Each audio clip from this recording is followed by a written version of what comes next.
Et le vin mélangé lui ôteront sans doute la mélancolie. La Marne et la Seine tout emplis de ta mixture n'y suffiraient pas pour lui redonner le goût de la joie. Rabat ton bec. Voilà plus de 4 ans que les seigneuries d'Harcourt et de Lorraine se sont entendues pour marier la jeune comtesse Jeanne d'Harcourt à René II, duc de Lorraine. Après des mois, malgré l'assiduité du duc, aucune descendance n'est venue. Pardieu, comment aurait-il pu? De mois en année, et sans que rien n'y fasse, les médecins ont ordonné onguents, jus, poudre, filtres, pansements, décoctions pour aider Jeanne à procréer. Et moi, pauvre bougre, je me suis échiné à sarcler, planter, biner, bêcher des carrés de simple censés revigorer nos maîtres. Et aujourd'hui, la comtesse Jeanne se retrouve sans mari, avec une... Tais-toi, Grimbert. Retourne à ton jardin.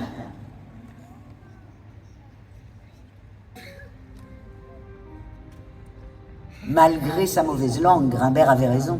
Angèle sait bien que je n'ai pas tort.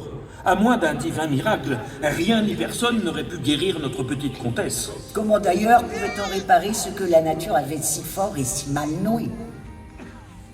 Après 6 mois de mariage, le ventre de Jeanne restait aussi plat que la paume de ma main. On fit alors venir à son chevet bonne femme et médecins plus ou moins renommés. Contre l'infertilité, il faut lui donner des tisanes d'aubépine, disait l'un. Et j'inaugurais mes carrés de simple en y plantant de l'aubépine. Pour favoriser la conception, il n'y a que la mélisse, disait une autre. Va pour de la mélisse. Et selon les ordonnances de chacune et chacun, on lui fit donner aussi du romarin, du basilic, du trèfle rouge en quantité et des feuilles de framboisier. Mais la peine fut perdue. Et rien n'y fit. Au bout de presque 1 an, pour contenter la pressante demande de 2 grandes maisons du royaume, le roi Charles fit venir ses 3 médecins personnels auprès de la comtesse et du duc. Le premier recommanda aux époux de chacun prendre de la verveine pour tonifier les organes et du bouillon blanc pour fortifier le cœur. Tous deux se plaignant de vives douleurs, il ordonna à l'un des onguents de guimauve. À l'autre des compresses d'Aquilée millefeuille. Et dans mes carrés, je jouais donc de mon plantoir. Le second, en grand sage, prescrit de la valériane pour apaiser les humeurs nerveuses de chacun. Et de l'ortie piquante pour parfois les réveiller.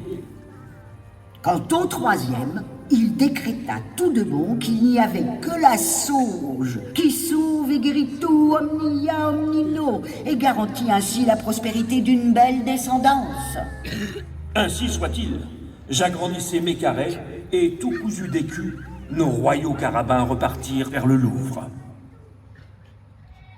Seigneur Marie-Joseph, que n'a-t-on donné à tout cela des compresses de camomille ou de grandes kélidoines pour leur ouvrir les yeux?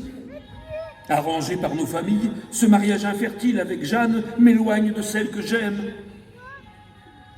Voilà en vérité ce dont se plaignait le duc. Mais les familles assourdies prirent encore d'autres recours. On convoqua alors la magie noire et certains remèdes de sorcellerie. Je préparai mon carré des sorcières. Et des ombres vinrent au logis. De tous les recoins du château, il fallait d'abord chasser le diable. Il fallut pour cela force brassée d'angélique, de millepertuis et de communes benoîtes. Que Jeanne fasse un chapelet d'armoise et qu'au feu de la Saint-Jean, elle le jette pour brûler toute sa malchance. Ce qui fut fait aussi. La belladone exalte l'appétit charnel des sorcières. Qu'à cela ne tienne, de la belladone. Mélangé à de l'hydromel ou du vin, on m'ordonna d'en faire boire à la comtesse. Les ombres du logis ne juraient que par la mandragore, qui ne manquerait pas de faciliter un futur accouchement. Pure folie!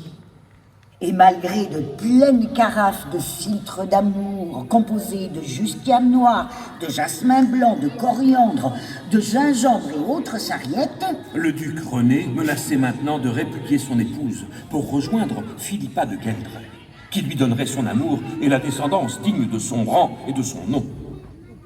Alors, pour sauver l'union chancelante et la face des 2 maisons, vint le tour des alchimistes.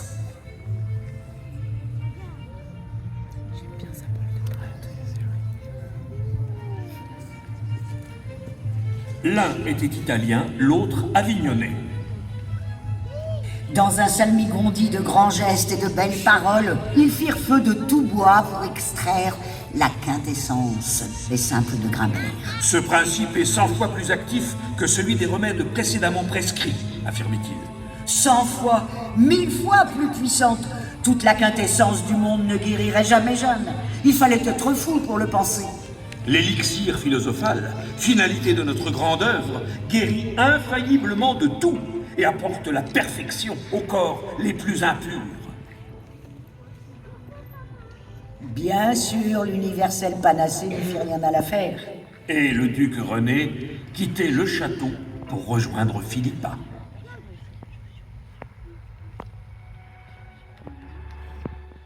Devant le pape, René II de Lorraine a répudié la comtesse d'Harcourt pour convoler avec Philippa de Gueldre, l'élu de son cœur. Aujourd'hui, mon Grimbert, il ne reste plus que nous pour s'occuper de la pauvre jeune. Et nous partageons avec elle mes plantes médicinales, mes aromates et mon carré de sorcière. Et j'ai planté pour toi, ma belle Angèle, ô couleur de ma vie, un carré de plantes à teinture pour égayer tes humeurs. Embrasse-moi, vilaine bête, et porte à notre maîtresse ce carafon de douceur mélangée. À tout coup, ta trogne de pitre la réjouira, et je gage qu'elle en rira presque.